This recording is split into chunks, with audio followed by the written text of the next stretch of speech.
Madame la Présidente. Je rebondis sur la discussion sur les patrouilleurs outre-mer avec cet amendement qui propose d'aménager l'actuel port de Longoni à Mayotte avec la création d'un quai pour accueillir ces patrouilleurs outre-mer sur notre île. Cet aménagement est déterminant pour la France pour monter en puissance dans la protection de notre territoire national et dans la réaffirmation de notre souveraineté dans l'océan Indien. Vous connaissez la crise qui secoue le Mozambique. Les terroristes sèment la mort là-bas et cela nous concerne tous. Car Daesh, au Mozambique, c'est à 500 km seulement de Mayotte, à quelques encablures de nos côtes, de notre pays. Une journée en bateau et le risque terroriste devient une réalité pour Mayotte. Quand on connaît la facilité avec laquelle les migrants comoriens accèdent à notre île faute de protection de nos frontières, vous comprenez notre angoisse. Alors, pour sa sécurité, pour notre survie, Mayotte doit bénéficier d'une protection navale militaire avant que le pire advienne. L'installation d'une base permanente pour un patrouilleur outre-mer à Mayotte sera un signal de souveraineté fort pour protéger ses ressortissants, mais aussi pour être à la hauteur de notre puissance maritime militaire. Oui, la France doit intervenir plus fortement dans le canal du Mozambique, où s'ancre notre stratégie indo-pacifique.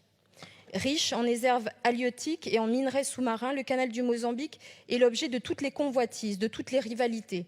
Notre région est certainement la clé de la sécurité énergétique européenne grâce à ses colossales réserves de 400 000 milliards de mètres cubes de gaz. À cette fin, et compte tenu de la nécessité pour la France de renforcer sa présence dans le canal, Mayotte doit pouvoir accueillir ses patrouilleurs grâce à des investissements somme toute modestes pour un impact immédiat. Je vous remercie.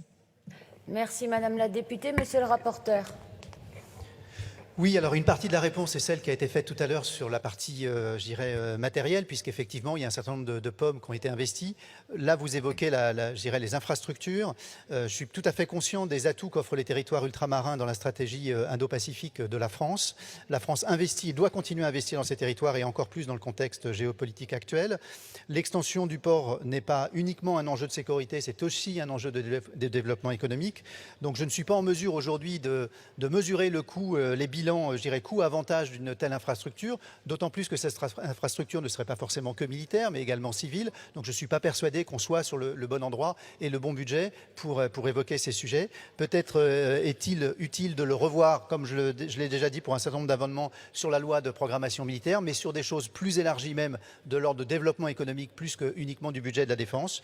Pour ces raisons, je vous demande une demande de retrait ou un avis défavorable, ce qui est un avis personnel, puisque cet amendement n'a pas été étudié en commission. Merci, monsieur le rapporteur. Monsieur le ministre. Merci, Madame la Présidente. Merci, Madame la députée.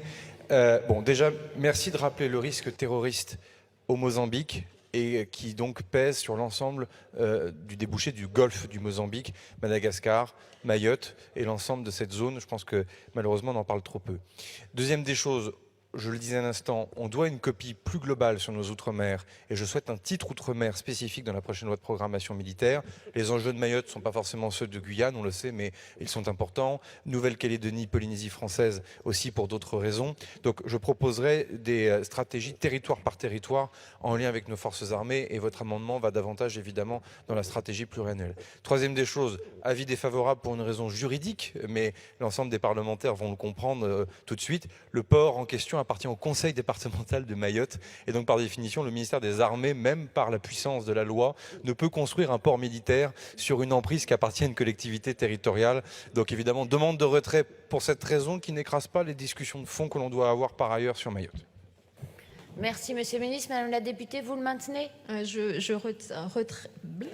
retirez. Je retire et remercie le ministre. Nous aurons cette